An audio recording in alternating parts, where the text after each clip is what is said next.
Anak-anak hebat ibu semua, apa kabar?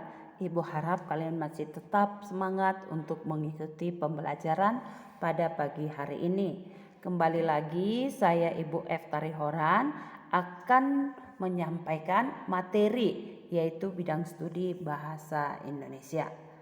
Anak-anak ibu, pada pertemuan sebelumnya kita sudah membahas mengenai puisi, mulai dari pengertian, jenis-jenis puisi lama, puisi baru, struktur dari puisi, kemudian unsur intrinsik dan unsur ekstrinsik puisi. Nah, pada pertemuan kali ini kita akan membahas yang namanya majas atau gaya bahasa. Sebelumnya, anak-anakku mungkin sudah pernah mendengar apa itu majas atau gaya bahasa. Mungkin kamu pernah mendengar yang namanya hiperbola, ironi, sarkasme, litotes, paradoks. Nah, itu adalah contoh atau jenis-jenis dari majas atau gaya bahasa. Nah, pada pertemuan kali ini kita akan membahas secara mendalam yaitu majas atau gaya bahasa. Apa jenis-jenis dari majas? Apa itu majas? Dan contoh dari majas tersebut. Nah, yang pertama yaitu pengertian majas atau gaya bahasa.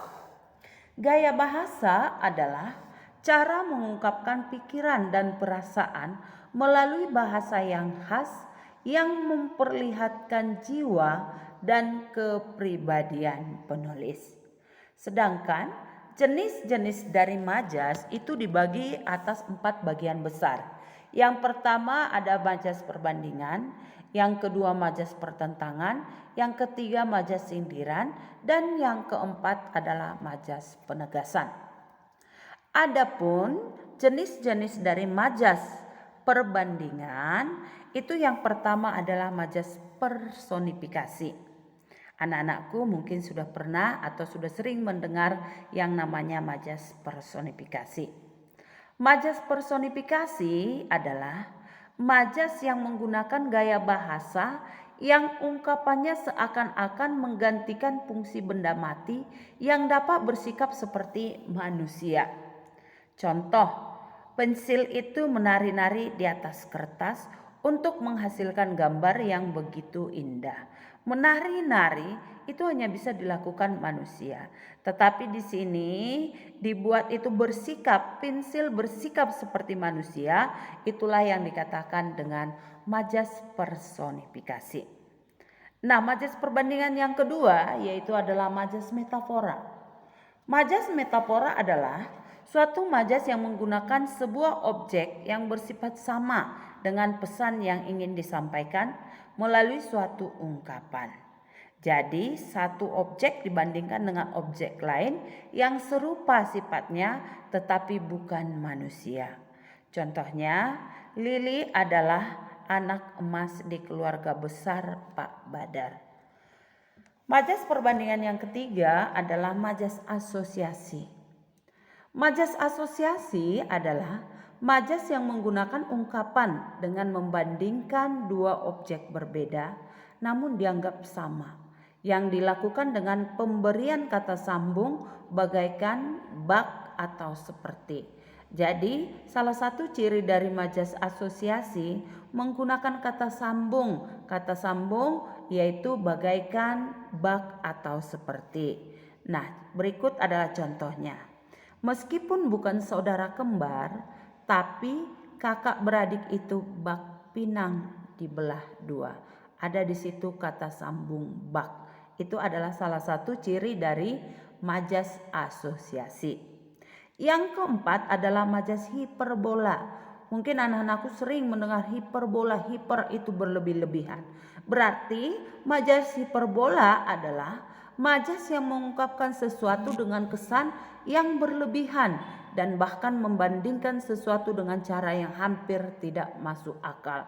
Contoh, kakek itu bekerja banting tulang siang malam untuk menghidupi cucunya. Suaranya kuat sampai membelah bumi, atau suaranya kuat seperti bom. Itu adalah kalimat yang berlebih-lebihan. Yang kelima adalah majas eufemisme. Majas eufemisme adalah majas dengan gaya bahasa yang menggantikan kata-kata yang dianggap kurang baik atau kurang etis dengan padanan kata-kata yang lebih halus dan bermakna sepadan. Contoh, dia adalah seorang tunadaksa. Tunadaksa itu adalah kata-kata yang lebih halus. Berikutnya yaitu majas metonimia. Majas metonimia adalah majas yang menggunakan gaya bahasa dengan menyandingkan merek atau istilah tertentu yang sudah populer untuk merujuk benda yang sebenarnya lebih umum. Contoh, ayah suka menghisap gudang garam. Paman memintaku membeli jarum super. Gudang garam, jarum super itu adalah jenis-jenis dari merek rokok. Yang ketujuh adalah majas alegori.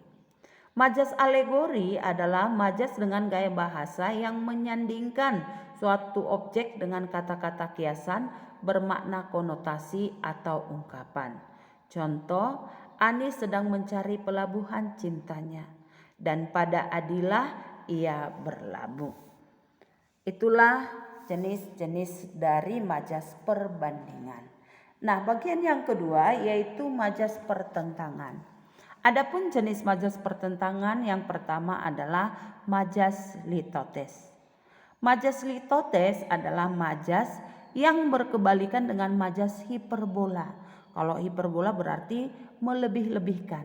Tetapi kalau litotes lebih sempit pada ungkapan yang bertujuan untuk merendahkan diri dan pada kenyataannya yang dimaksud tidak seperti yang dikatakan.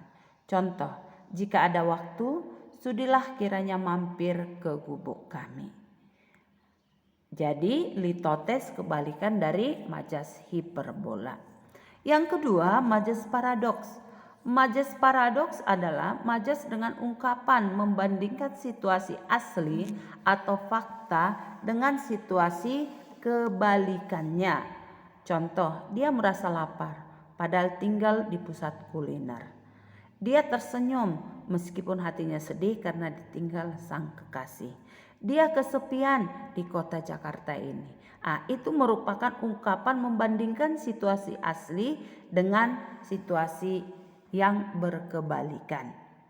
Yang ketiga adalah majas antitesis. Majas antitesis adalah majas yang memadukan pasangan kata yang memiliki arti bertentangan. Contoh, baik buruk semua ada balasan yang setimpal. Besar kecil kue ini tetap enak rasanya. Jadi memiliki arti yang bertentangan, baik buruk, besar kecil.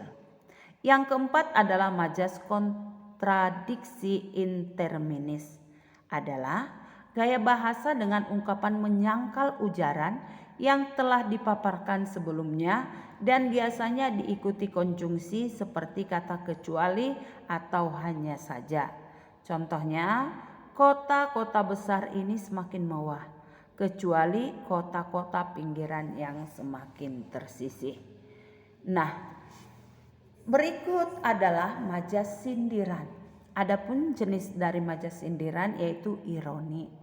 Ironi adalah majas yang menggunakan kata-kata yang bertentangan dengan fakta yang ada dengan maksud menyindir. Jadi kalau ironi itu adalah majas menyindir. Contoh, bersih sekali tempat ini sampai-sampai bisa jadi sarang tikus.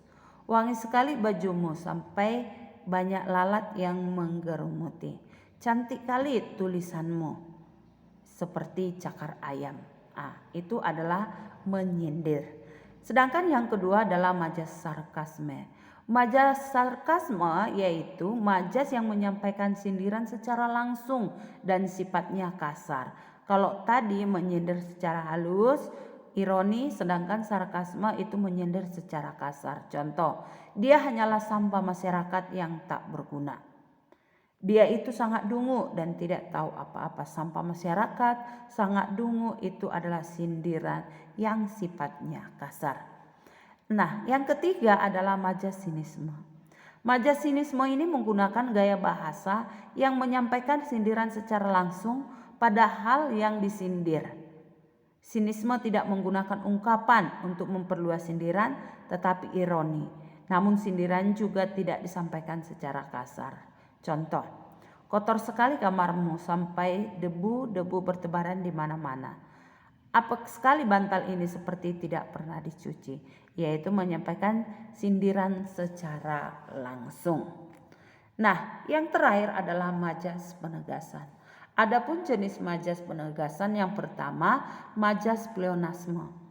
Majas ini menggunakan kata-kata yang maknanya sama sehingga terkesan tidak efektif. Namun hal ini sengaja dilakukan untuk menegaskan suatu hal.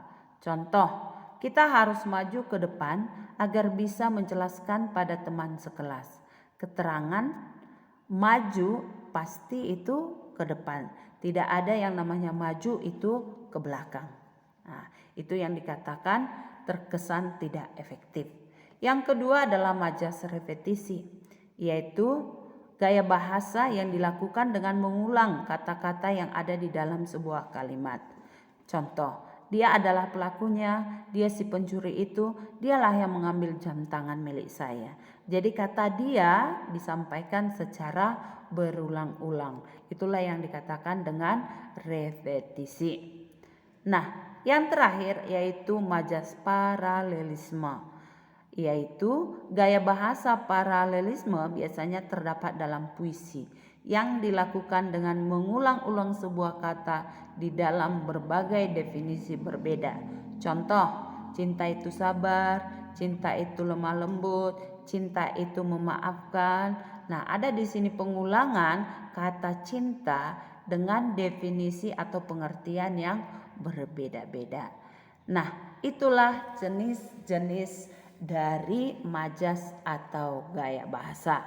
Nah, untuk lebih memahami majas atau gaya bahasa ini, anak-anakku di dalam kolom classroom tugas sudah Ibu buat soal ataupun pertanyaan. Silahkan kamu kerjakan tugas itu dengan baik, dikirim tepat waktu dan terbaca. Selamat mengerjakan. Tuhan beserta kita. Salam sehat dan salam SFD.